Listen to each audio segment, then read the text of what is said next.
East Bay Flats in Traverse City has been touted as one of the city's solutions to addressing homelessness. We previously reported Goodwill Northern Michigan bought the apartments, and Traverse City commissioners approved giving $360,000 to them to start housing people experiencing chronic homelessness. Our Allie Baxter spoke with Goodwill and someone who had to move out of the apartments. She joins us now from the UpNorthLive Content Center. Allie.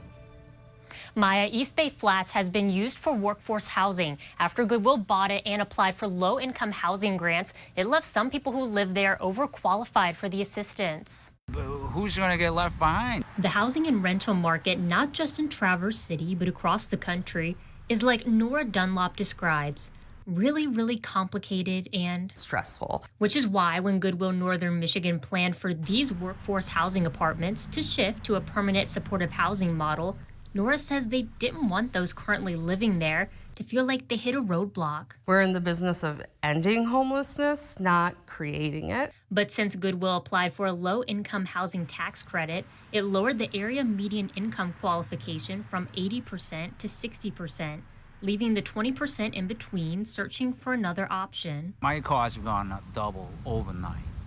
You know, you make too much money for some of these places that are supposed to be affordable housing. We spoke to someone who recently moved out of East Bay Flats. We're protecting their identity for this story.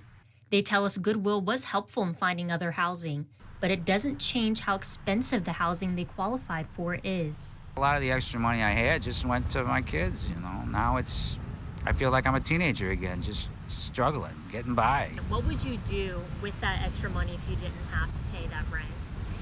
No, I could help with my son's tuition.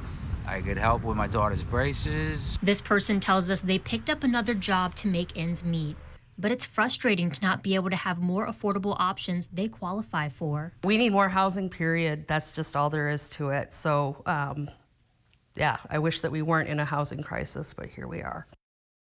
Nora says she wants current residents in East Bay Flats to know that Goodwill is there to help. And if they're feeling pressured to find housing quickly, they are able to do monthly lease extensions. In the Content Center, Allie Baxter, back to you.